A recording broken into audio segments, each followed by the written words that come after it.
성경 중에 성경은 우리가 로마서라고 우리가 말하는 데는 이론이 없습니다. 마치 지환에 박혀있는 다이아몬드와 같은 책이 이 로마서입니다. 그런데 이 로마서를 집약한 책이 있으니 그 책이 바로 갈라디아서입니다.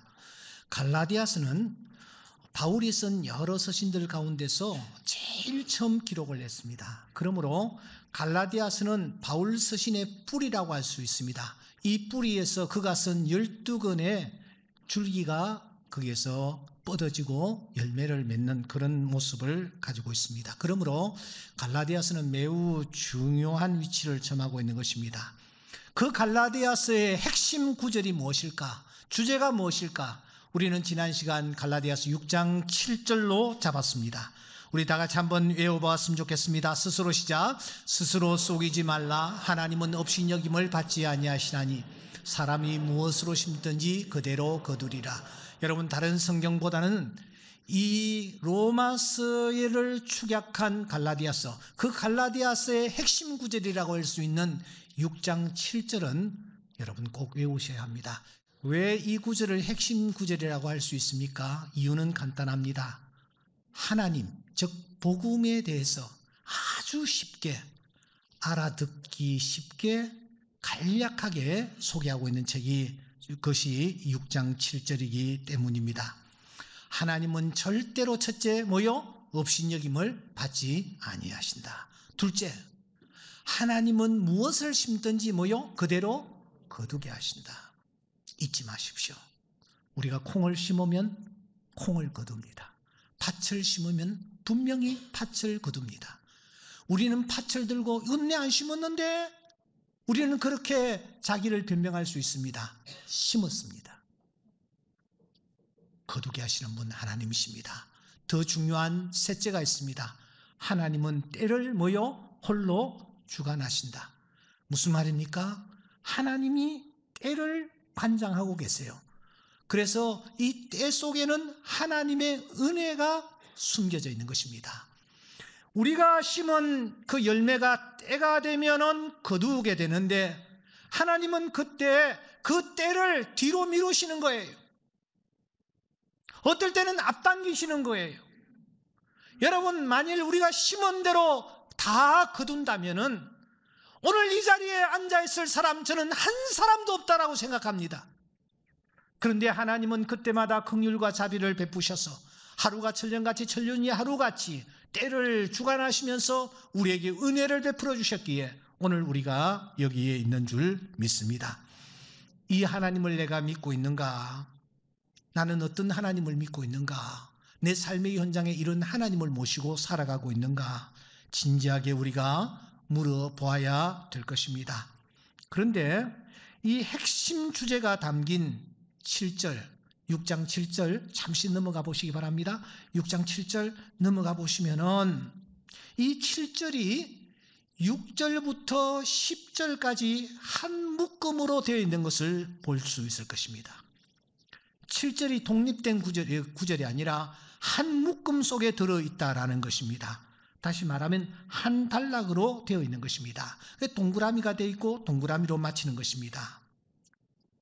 그러면은 그 한 묶음으로 되어 있는 이 말씀의 처음 시작이 어떤 말씀인가? 그게 바로 갈라디아서 6장 6절입니다. 우리 다 함께 읽어보겠습니다. 시작. 가르침을 받는 자는 말씀을 가르치는 자와 모든 좋은 것을 함께하라 하는 말씀이 있습니다. 여러분, 좀 생뚱맞다고 느끼지 않습니까? 이유는 6절과 7절이 서로 문맥이 잘 연결이 되지 않고 매끄럽지 못하기 때문입니다. 끊깁니다. 그렇잖아요. 6절을 읽고 난 뒤에 7절을 읽으면은 이게 연결이 잘 되지 않습니다. 그러다가 7절부터 8절, 9절, 10절은 또 연결이 잘 되고 있습니다. 그래서 이 6장 6절의 말씀은 오히려 우리의 눈길을 끕니다. 돋보이기까지 하는 것입니다. 그래서 우리의 시선이 6절에 집중되지 않을 수가 없습니다. 그러면 여기에 가르침을 받는 자는 도대체 누구며 말씀을 가르치는 자는 도대체 누구를 지칭할까요? 꼭 어렵지는 않았지만 1차적으로 여기 말씀을 받는 자는 갈라디아 교회 성도들을 가리키는 것 같고, 말씀을 가르치는 자는 바울 사도를 가리키는 것 같습니다. 한쪽은 말씀을 받는 성도요, 한쪽은 말씀을 가리키고 있는 사도를 가리키는 것입니다. 그렇다면은 이 한 묶음 전체는 어떤 뜻이 담겨져 있습니까? 저를 보세요. 말씀을 받는 사람들은 말씀을 가르치는 자와 늘 좋은 관계를 유지해야 한다. 이 말씀을 우리가 그대로 받는다면 말씀을 받는 자는 말씀을 가르치는 자를 잘 접대를 해야 한다. 그렇게 하는 것이 곧 하나님 앞에 좋은 씨앗을 뿌리는 것이 된다.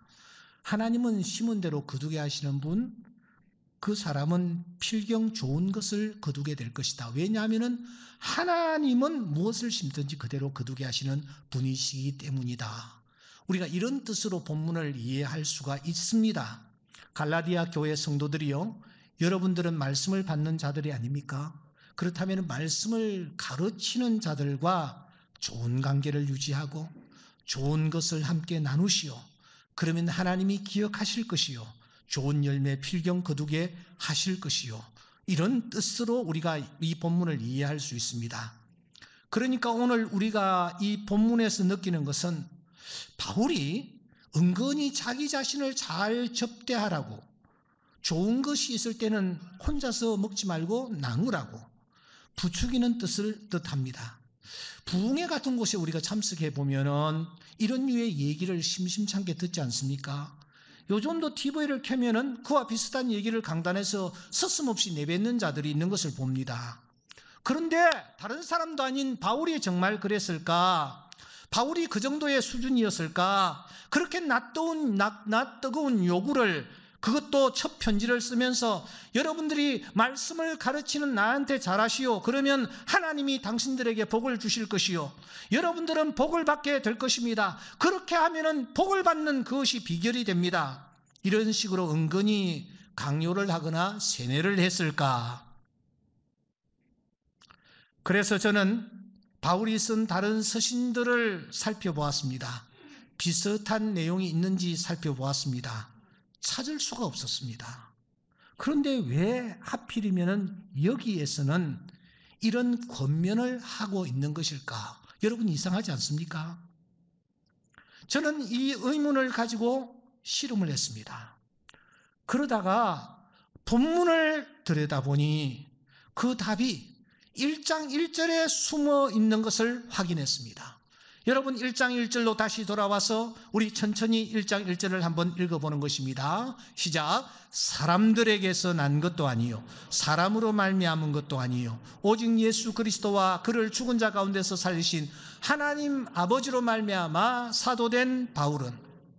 여러분, 바로 이 1절이 지금 우리가 의문을 가지고 있는 그 문제에 대한 해석이요, 푸는 열쇠입니다. 어떻게 이 1절이 6장 6절의 말씀, 가르침을 받는 자는 말씀을 가르치는 자와 좋은 것을 함께하라는 이 말씀을 푸는 열쇠가 될 수 있단 말인가 하는 것이죠. 우선 이 1절을 다시 한번 주목하시면 이 1절은 다른 서신과는 분위기가 전혀 다르다라는 것을 우리가 느낄 수가 있습니다. 다른 편지들을 보면은 어떻게 시작합니까? 먼저 고린도 교회를 향해서 고린도 전서를 썼는데 1장 1절은 이렇게 시작합니다. 하나님의 뜻으로 말미암아 그리스도 예수의 사도된 바울은, 이렇게 시작합니다. 에베소 교회에 편지할 때 바울은 하나님의 뜻으로 말미암아 그리스도 예수의 사도된 바울은, 이렇게 시작합니다. 빌립보 교회에 편지할 때는 그리스도 예수의 종 바울을, 데살로니가 교회에 편지할 때는 바울과 실루아노와 디모데는, 이렇게 시작합니다. 그런데 여러분, 다른 서신에서는 자기소개가 아주 간단합니다.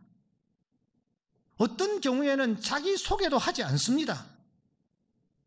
그런데 여러분, 오늘 우리가 펼친 이 갈라디아서를 보면 갈라디아 교회 성도들에게 바울이 편지하면서 자기 자신을 자세하고 분명하게 그리고 길게 소개하는 것을 우리가 확인할 수가 있습니다. 보세요.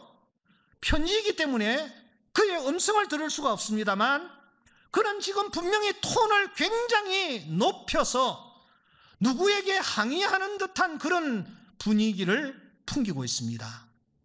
어투 또한 매우 도발적이며 공격적이구나 하는 느낌까지 들지 않습니까? 사람들에게서 난 것도 아니요, 사람으로 말미암은 것도 아니요, 이렇게 굉장히 어투가 공격적인 모습인 것을 발견합니다. 여러분, 왜 그랬을까요? 사도행전 13장에 보면 바울이 이제 갈라디아를 향하여 떠납니다. 그가 구브로에서 배를 탑니다. 그리고 바보를 지나서 그가 비시디아 안디옥, 즉 갈라디아 지방에 이르게 되는 거죠. 그리고 그곳에서 복음을 전하게 됩니다. 그런데 그 사람들의 반응이 어떠했습니까? 분명히 복음을 전했는데 그들은 어떤 태도를 취했습니까? 그리스도의 은혜로 너희를 부르신 이를 이같이 속히 떠나 다른 복음 따르는 것을 내가 이상하게 여기노라. 갈라디아 사람들이 바울의 복음을 받아들이지 않는 것입니다. 복음에 뭔가를 첨가하는 것입니다. 심지어 왜곡까지 하지 않습니까? 그들은 더 나아가 거짓 교사들이 가르치는 꾀임에 빠져서 그들의 말에 더 귀를 기울이고 있는 것입니다. 너무너무 이상할 정도로 이 사람들이 바울이 전한 말씀을 받지 않고 거짓 교사들이 얘기하는 것을 받아들이고 있는 것입니다. 이유가 무엇일까요? 이유가 무엇일까요? 사람들에게서 난 것도 아니요, 사람으로 말미암은 것도 아니라 이게 또 열쇠입니다. 해답입니다. 이 말의 뜻은 이것입니다. 당시 갈라디아 교회 성도들이 바울을 놓고 그 사람은 사도가 아니야, 가짜야, 이렇게 말하고 다녔다라는 것입니다. 그 사람이 정말 사도라면은 적어도 5가지 이 자격을 갖추고 있어야 되지 않는가? 예수를 직접 만나야 되고, 예수로부터 부름을 받아야 하고, 예수의 가르침을 받아야 하고, 더 나아가 이 사람은 예수로부터 파송장을 받아야 하고, 이 사람은 오순절 성령 강림을 입어야 하고, 그리고 예수의 증인으로 살아야 한다. 그런데 바울 사도는 뭔가? 예수님 시대에 있었는가? 예수님에게 부름을 받았는가? 그렇지 않지 않느냐? 그러므로 그 사람은 사도가 아니라는 것입니다. 한마디로 신학교 졸업장도 없으면서 박사 가운도 입지 아니하면서 선교사 파송장도 가지지도 않고 우리 앞에 나타나 내가 사도라라고 말하는데 저 사람 하는 말을 우리가 믿을 수 있느냐라는 것입니다. 그래서 그들은 바울을 사도로 인정하지 아니했던 것입니다. 바울을 사도로 인정하지 아니하니 어떤 결과가 나타나느냐? 바울을 냉대했습니다. 바울의 말을 받아들이지 아니하고 바울을 홀대했습니다. 그래서 바울은 갈라디아에서 그야말로 찬밥 신세가 된 것입니다. 이런 갈라디아 교회 성도들을 바울은 깨우칠 필요가 있었습니다. 왜냐고요? 진정으로 하나님이 보내신 자라고 믿는다면 그런 태도를 취할 수가 없기 때문입니다. 말씀을 소중하게 생각한다면 그렇게 바울을 냉대해서는 되지 않다라고 생각했기 때문입니다. 바울이 누굽니까? 말씀을 전하는 자 아닙니까? 그런데도 바울 사도를 말씀을 전하는 자로 받지 아니함으로 바울을 홀대했던 것입니다. 만일 바울이 정말 하나님이 보내신 사도라고 믿고 있었다면 그들은 바울을 그렇게 대해서는 되지 않는 것입니다. 여러분, 조선조의 송시열이라고 잘 아십니다.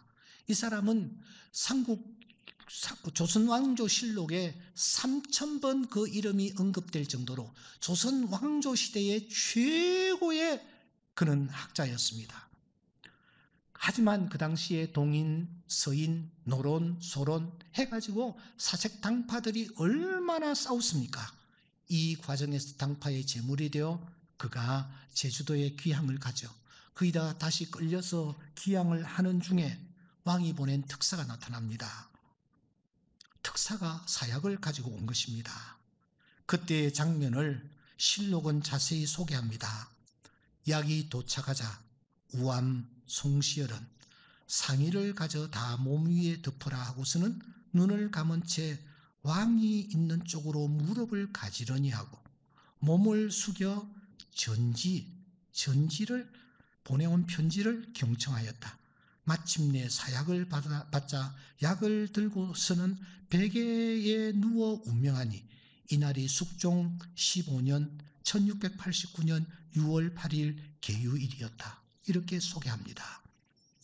일개 왕이 가져온 말씀 앞에서도 이 송시열은 무릎을 꿇고 그렇게 왕을 위하는 태도를 취했습니다.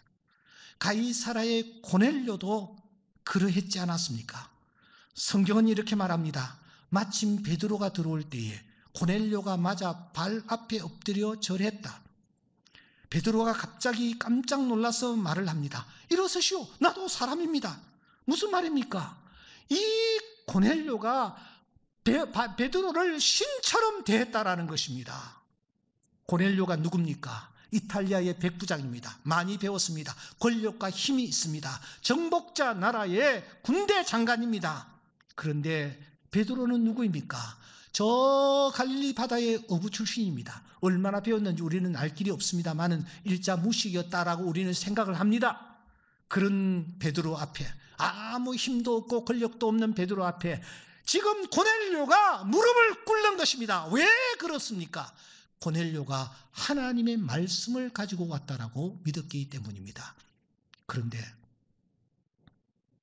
소돔성의 롯의 사이들은 어떤 태도를 취했습니까? 하나님의 말씀이 나타났을 때에 그들은 창세기 19장 14절에 보면 하나님의 말씀을 농담으로 여겼습니다. 그 결과는 불과 함께 그들의 생명이 사라지는 것이었습니다. 주님은 말씀하십니다. 내가 진실로 너희에게 말한다. 나를 보낸 자를 영접하는 자는 나를 영접하는 것이요, 나를 영접하는 자는 나를 보내신 이를 영접하시는 것이다 하는 것이니라. 주님을 영접하는 자는 하나님을 영접하는 것이요, 내가 보낸 자를 영접하는 자는 곧 나를 영접하는 것이라고요. 바울이 누구입니까? 다메섹 도상에서 직접 예수 그리스도를 만났고 그로부터 가르침을 받았고 그로부터 사명을 받은 사람이 바울입니다. 주님은 그날 직접 이렇게 말씀하셨습니다. 가라! 이 사람은 내 이름을 이방인과 임금들과 이스라엘 자손들에게 전하기 위하여 택한 나의 그릇이라. 이어서 말씀하십니다. 일어나 너의 발로 서라. 내가 내게 나타난 것은 곧 내가 나를 본 일과 장차 내가 내게 나타날 일에 너로 종과 증인을 삼으려 함이니. 그러므로 바울은 사도가 틀림이 없는 것입니다. 그런데 갈라디아 교인들은 바울이 사도가 아니라는 이유 때문에 바울이 전한 복음까지도 왜곡했던 것입니다. 바울을 홀대했던 것입니다. 그래서 바울은 입을 열자마자 자기의 정체성을 당당하게 밝힙니다. 사람에게서 난 것도 아니다. 사람으로 말미암은 것도 아니다. 오직 예수 그리스도와 그를 죽은 자 가운데서 살리신 하나님 아버지로 말미암아 내가 사도가 되었다. 그러니까 여러분, 바울이 6장 6절에서 가르침을 받는 자는 가르치는 자와 모든 좋은 것을 함께 하라, 이 말씀은 무슨 말이냐? 내가 하나님으로부터 부름을 받은 사도라는 것을 너희들이 인정하고 내가 전하는 이 복음을 그대로 받는 자가 되라 하는 뜻을 담고 있다는 것입니다. 그러면서 그는 자신의 정체성을 세 전치사를 통해서 분명히 밝히고 있습니다. 첫째는 아포라는 전치사를 씁니다. 사람에게 난 것도 아니다. 출처, 근원을 밝히는 전치사입니다. 내 근원은 사람이 아니라는 것입니다. 둘째 근은 디아라는 전치사를 씁니다. 사람으로 말미암은 것도 아니다. 경로와 관계를 밝히는 전치사입니다. 누구로부터 내가 공급받는 것이 아니라는 것입니다. 그러면서 그는 갈라디아라는 그런 단어를 사용하고 있습니다. 오직 예수로 말미암았다라는 것입니다. 나의 정체성은 사람이 근원이 아니라는 것입니다. 사람으로부터 온 것도 아니라는 것입니다. 자신은 오늘 이 자리에 내가 있는 것은 오직 예수 그리스도, 그리고 그 예수 그리스도를 죽은 자 가운데서 살리신 하나님으로 말미암아 오늘 내가 여기 존재하며 그분으로부터 사명을 받는 자라는 것을 그가 밝히고 있다는 것입니다. 세상에는 세 종류의 사람이 있습니다. 첫째는 사람에게서 난 사람이라는 정체성을 가지고 살아가는 사람입니다. 자신의 정체성을 사람에게 두는 자입니다. 이런 사람들은 한마디로 흘러가는 사람입니다. 왜냐고요? 흘러가는 사람에게 기원을 두고 있기 때문입니다. 뿌리를 두고 있기 때문입니다. 잠시 후 자세히 살필지라도 그 사람은 없어질 존재입니다. 그 사람에게 기원을 두고 살아가는 자가 있습니다. 둘째는 사람으로 말미암는 사람입니다. 자신의 정체성을 사람에게 의존하는 것입니다. 사람에게 기대는 사람입니다. 이 사람들은 날마다 특징이 쫓깁니다. 왜냐하면 그 사람도 쫓기고 있기 때문입니다. 자꾸 좌표가 바뀌기 때문입니다. 겉으로는 열심히 삽니다. 하루가 굉장히 바쁩니다. 25시간도 모자랄 정도입니다. 주일에 예배를 드릴 시간조차 없을 정도입니다. 하지만 그 사람은 일에 이미 노예가 되어 있습니다. 세상을 다스리고 정복하라는 하나님의 뜻과 반대로 살아가는 것입니다. 돈의 노예가 되어 있고, 명예의 노예가 되어 있고, 일의 노예가 되어 있고, 성공과 출세의 노예가 되어 있으며, 어떤 사람은 자녀, 어떤 사람은 손자녀에게 노예가 되어 하루하루 살아가다가 인생을 끝냅니다. 마지막으로 예수 그리스도로 말미암는 사람입니다. 자신의 정체성을 사람에게 두지 아니하고 변함없으신 주님에게 두는 자입니다. 주님으로 말미암습니다. 주님을 통하여입니다. 그는 이렇게 고백까지 하는 것입니다. 만물이 주에게서 나오고 주로 말미암고 주에게로 돌아갑니다. 한마디로 주님에게 초점을 맞추고 살아가는 소명자입니다. 이 사람의 생애 목표는 뚜렷합니다. 확실합니다. 그것은 하나님이 부르신 부름의 상을 향하여 달려가는 것입니다. 모든 초점이 그분에게 꽂혀 있습니다. 이 사람은 우선순위가 아주 뚜렷합니다. 이 사람은 흘러가지 않습니다. 쫓기지도 않습니다. 왜냐하면 그는 소명자이기 때문입니다. 주님만 바라보고 주님을 향하여 나아가는 자이기 때문입니다. 예수 그리스도는 어제나 오늘이나 영원토록 동일하시니라. 그래서 그 사람은 뒤에 있는 것은 잊어버립니다. 표 대신 주님을 바라보고 달려가는 것입니다. 부름의 상을 놓고 의의 면류관을 향하여 그가 달려갑니다. 이 사람은 결코 후회하지 않습니다. 오직 하나님께만 영광인 줄 믿습니다. 그에게 영광이 세세에 있을지어다. 영광이 그에게 세세토록 있을지어다. 이제 말씀을 정리하겠습니다. 나는 어떤 사람인가? 나의 정체성은 도대체 무엇인가? 나는 근원을 어디에 두고 있는가? 뿌리를 어디에 두고 있는가? 나는 도대체 하루하루를 누구를 의식하며 살아가는가? 누구의 도움으로 살아간다라고 내가 생각하고 있는가 하는 것입니다. 바라기는 바울처럼 우리의 정체성이 예수 그리스도이기를 주의 이름으로 축원합니다. 그분만이 변함없으신 분이십니다. 그분만이 우리에게 결코 실망을 안기지 아니하시는 영원한 우리의 상급 되시는 줄 믿습니다.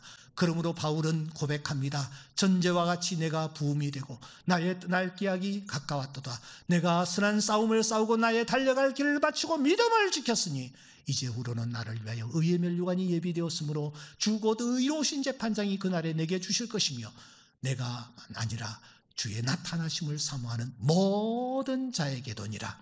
이 모든 자에 우리 한 사람 한 사람이 속해 있기를 주의 이름으로 축원합니다. 우리의 정체성이 사람에게 있지 아니하고 예수 그리스도에게 있을 때 그분은 결코 우리를 실망시키지 아니하시고 놀라운 상급들을 예비해 놓으셨다가 우리에게 허락하여 주실 줄 믿습니다. 이 은혜가 우리 모두에게 넘칠 수 있기를 주의 이름으로 축원합니다.